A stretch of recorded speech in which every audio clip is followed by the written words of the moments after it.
Start करते हैं आज की वीडियो। इस वीडियो के अंदर हम देखने वाले हैं कि सीएसएस को हम कितने तरीकों से इंक्लूड कर सकते हैं। मतलब कि हम सीएसएस को कितने तरीके हैं कि एचटीएमएल के साथ हम लिखें, एचटीएमएल को स्टाइल करें। हमारे पास जो 3 तरीके हैं उनके बारे में हम बात करेंगे। इनलाइन सीएसएस, इंटरनल सीएसएस और एक्सटर्नल सीएसएस। आप सीएसएस को इनलाइन भी लिख सकते हो एज एट्रीब्यूट, और इंटरनल सीएसएस आप स्टाइल का टैग लगा के लिखते हो। और एक्सटर्नल सीएसएस भी होती है हमारे पास कि हम एक सेपरेट फाइल बना दें और उसको लिंक कर दें हेड के टैग में। तो हम देखेंगे एक एक करके इन सब चीज़ देखेंगे, तीनों स्टाइल को किस तरीके से हम ये सीएसएस हम लिखें। ठीक है, फर्स्ट ऑफ ऑल हमारे पास इनलाइन सीएसएस है। CSS is written inside HTML element using the style attribute। तो ये जो inline CSS है ना, ये हम लिखते हैं टैग के अंदर ही। मतलब अगर हमारे पास एक एलिमेंट है, ठीक है, जैसे P का टैग है हमारे पास, हमें inline CSS लिखनी है तो हम क्या करेंगे, स्टाइल का एट्रीब्यूट लगाएंगे इसी टैग के अंदर। आप यहाँ पे देखें एग्जाम्पल के अंदर क्या है कि यहाँ पे स्टाइल का एट्रीब्यूट लगाया हुआ है, यहाँ पे ही हमने CSS लिखी हुई है। ठीक है, एक तो ये तरीका है CSS लिखने का। 3 तरीके होते हैं हमारे पास सीएसएस को लिखने के लिए, उसमें से हम एक देख रहे हैं इनलाइन सीएसएस। ठीक है, एग्जाम्पल क्या है, आप उसी टैग के अंदर, ठीक है, मतलब एचटीएमएल में ही टैग के अंदर आप एक स्टाइल का एट्रीब्यूट लगाकर स्टाइलिंग करते हो। एक तो ये हो गई इनलाइन सीएसएस। ठीक है, CSS is written inside the HTML element using the style attribute। Okay, useful for quick, मतलब अगर आपको मतलब जल्दी से कोई एक एलिमेंट को स्टाइल करना है तब आप ये कर सकते हैं।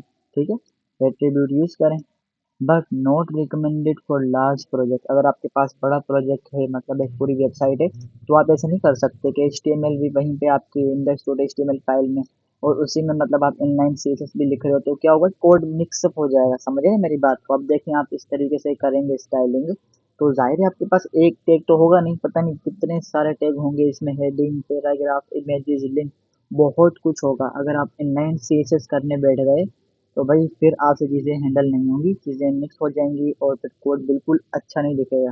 राइट, तो ये हम कह सकते हैं कि इसका नुकसान है इनलाइन सीएसएस का। ठीक है, अगर आपको सिर्फ एक ही टैग को स्टाइल करना तब आप ये यूज़ करें इनलाइन सीएसएस। बाकी बिल्कुल भी रिकमेंडेड नहीं है कि आप लार्ज प्रोजेक्ट के लिए इसे बनाओ।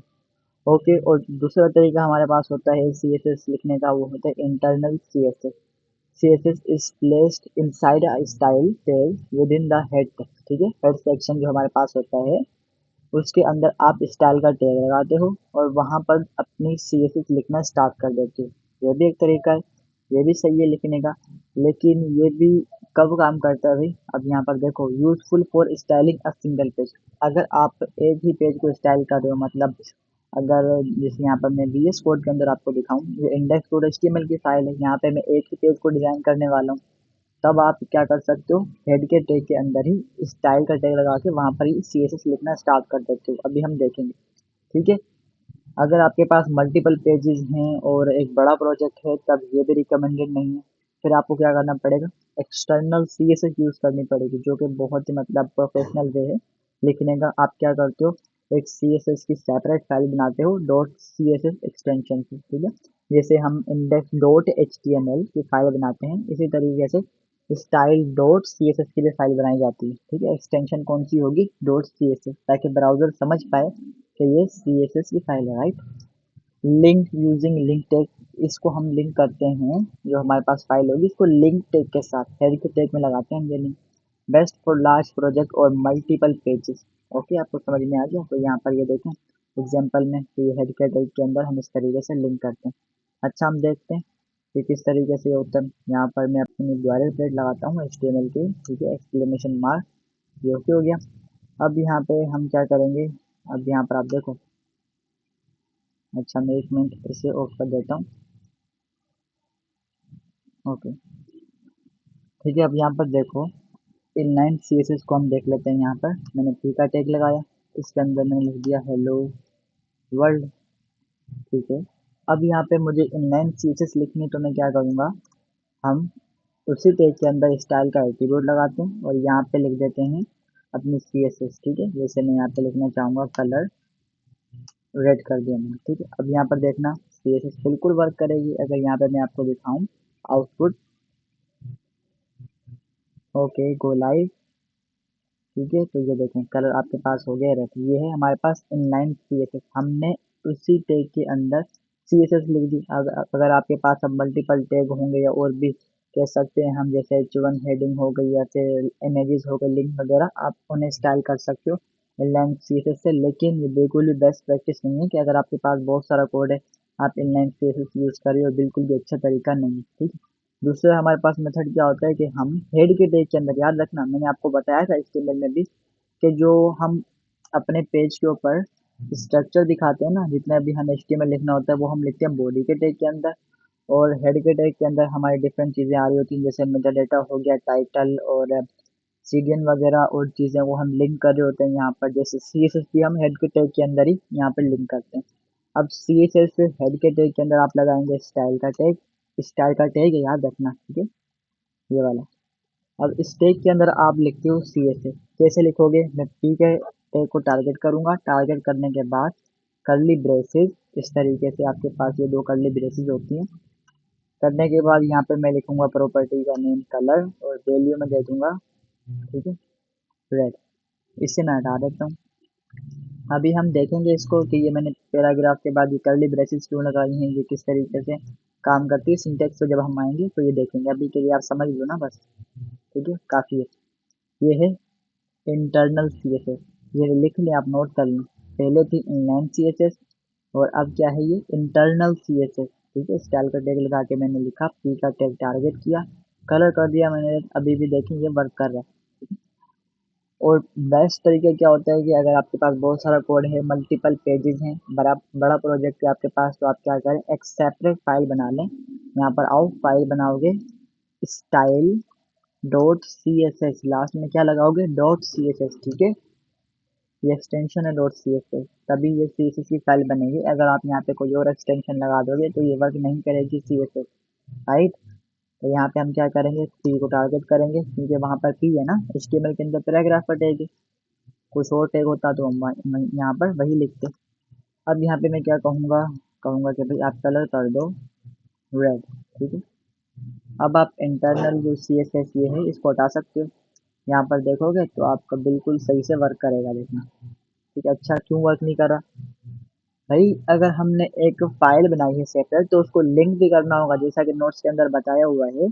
अगर आप एक्सटर्नल CSS यूज करते हो तो आपको लिंक करना पड़ता है हेड के टैग में, ठीक है। उस फाइल को कैसे करेंगे, हेड के टैग में आओ, यहाँ पर टाइटल के नीचे लिखो लिंक, ठीक है, LIN के लिंक। जैसे आप एंटर करोगे तो आपके पास ये लिंक का टैग बन जाता है। इसके अंदर आपके पास एट्रीब्यूट होता है रिलेशन का, रिलेशन कौन सा, स्टाइल शीट, या मतलब बाय डिफॉल्ट VS कोड आपको बना के दे देता है। href के अंदर आप देते हो अपनी फाइल का पाथ, राइट। अब हमारी फाइल कहाँ पर है, इसी रूट फोल्डर के अंदर है, तो यहाँ पे मैं लिखूंगा स्टाइल डॉट CSS, ठीक है। ये देखें स्टाइल डॉट CSS मैंने दी तो ये लिंक हो गई। अब आप देखना कि ये कलर वर्क कर रहा है, ठीक है, ये देखें, देख रहे हैं आप। तो ये हमारे पास 3 वेज थे, इनलाइन CSS, इंटरनल CSS और एक्सटर्नल CSS। यहाँ पे हमने देखा कि किस तरीके से हम पैराग्राफ को यहाँ पे चेंज करें। चलें प्रैक्टिस करते हैं इसकी। What are the 3 ways to add CSS, चलें बताएं भाई कौन से 3 तरीके, inline CSS, internal CSS and external CSS। Which method is best for large website and why, अब मुझे बताएं, बताएं भाई। ऑब्वियसली मैंने आपको बताया कि एक्सटर्नल CSS बेस्ट मेथड है CSS लिखने का, ठीक है। और क्यों, क्योंकि देखिए अगर आपके पास बहुत सारा कोड है, मल्टीपल पेजेस हैं, तो आप एक सेपरेट फाइल बना दो, वहाँ पे अपना कोड लिखो। इसका फ़ायदा क्या होगा कि आपका कोड सेपरेट रहेगा, अलग रहेगा, ठीक है, फाइल से मिक्सअप नहीं होंगी चीज़ें। और दूसरा ये भी होगा कि आपने एक बार कोड लिख लिया ना पैराग्राफ के लिए, जैसे ये आपने पी के टैग के लिए लिखा कलर, अगर आपके पास और भी पी के टैग होंगे तब भी ये कलर वर्क करेगा, ठीक है। तो दूसरा ये फ़ायदा है। इनलाइन CSS में आपको क्या करना पड़ता, अलग से फिर इस टैग के लिए भी CSS लिखनी पड़ती, तो ये चीज़ें, ठीक है। तो ये हम कह सकते हैं इसके बेनिफिट्स हैं। और हमारे पास थर्ड प्रैक्टिस में क्या कह रहा है ऑप्शन में, right A short HTML snippet, okay, that user internal CSS uses internal CSS to make all paragraph purple, अच्छा जी, हमने क्या करना है, इंटरनल सीएसएस यूज करनी है, ऑल पैराग्राफ्स को पर्पल करना है। और राइट, यहाँ पे हम क्या करते हैं, पैराग्राफ लगा रहने देते हैं। लिंक को अब क्या करें, कमेंट कर दें। HTML के अंदर कमेंट तो आपको आता है, कंट्रोल बैक स्लैश या हटा भी सकते हैं आप। इंटरनल सीएसएस बोला है ना इसने, तो स्टाइल का टैग लगाओ, स्टाइल का टैग। और इसके अंदर हम क्या करेंगे, पी को टारगेट करेंगे, कलर कर देंगे कौन सा, पर्पल, PURPLE पर्पल। तो यहाँ पर देखना पैराग्राफ का कलर हो जाएगा पर्पल। ओके, तो ये प्रैक्टिस हमारी कंप्लीट हुई। देन असाइनमेंट आप बनाएंगे। असाइनमेंट क्या बनाना है आपने, create an HTML page with a heading. आपने एक HTML का पेज क्रिएट करना है जिसके अंदर एक हेडिंग होगी। Style the heading using inline CSS, internal CSS and external CSS। ठीक है। अच्छा, यहाँ पे मैं आपको एक चीज़ दिखाना चाहूँगा। अब यहाँ पर देखें, गौर से देखें कि मैंने, ठीक है, यहाँ पे एक फाइल में बना लेता हूँ, ये बना रखी है। ठीक है, मैंने ये कोड लिखा हुआ है, पैराग्राफ को कर दो आप रेड। अब देखना गौर से, पैराग्राफ को आप कलर कर दो रेड। अब यहाँ पे इंटरनल CSS में मैंने कहा है पैराग्राफ को कर दो पर्पल, कलर को पर्पल कर दो। अब यहाँ पे देखें, लिंक भी मैं कर देता हूँ साथ में। चलो मैं लिंक भी कर देता हूँ, style.css। अब मुझे बताएं कौन सा कोड चलेगा, ये इंटरनल CSS चलेगी या ये फाइल वाला कोड चलेगा, मुझे बताएं। कलर इसका पैराग्राफ का रेड होगा या पर्पल, क्या कहते हैं आप, देखते हैं, लेट्स सी। तो कलर होगा रेड। क्यों रेड हुआ भाई, रेड इस वजह से हुआ कि भाई जो आपने ये लिंक किया है ना CSS को, जो फाइल को, वो आपने इससे नीचे किया है स्टाइल के टैग से। पहले क्या था, पहले कलर देखें, आपका जो कोड होता है वो लाइन बाय लाइन चल रहा होता है, राइट। पहले स्टाइल के टैग में आपने कलर को कर दिया पर्पल, ठीक है, पर्पल हो गया। नीचे आने के बाद यहाँ पे देखा कि CSS लिंक है, अब वो गया इस फाइल के अंदर, देखा ओहो यहाँ पे तो कलर क्या है, रेड है, तो इस वजह से कलर हो गया रेड। अब यहाँ पे देखना आप मजे की बात, मैंने यहाँ पे क्या किया, अच्छा यहाँ पे मैं क्या करता हूँ कि इस फाइल, यहाँ पे लिंक को कट किया, ऊपर मैंने रख दिया, ठीक है, स्टाइल। अब देखना, अब यहाँ पर आप देखना कि पर्पल, तो ये चीज़ है, अब आपको समझ में आई कि कोड लाइन बाय लाइन चलता है। अच्छा, अब यहाँ पे क्या होगा कि मैं स्टाइल का टैग लगा दूँ और कलर को कर दूँ यहाँ पे ब्लू। तो अब बताएं कौन सा करेगा, ये इंटरनल CSS काम करेगी या इनलाइन CSS। भाई जो आपके पास काम करेगी वो इनलाइन CSS करेगी, ठीक है। ये देखें कलर ब्लू हो गया पहले वाले का, क्योंकि मैंने पहले वाले में ये इनलाइन CSS यूज़ कर ली।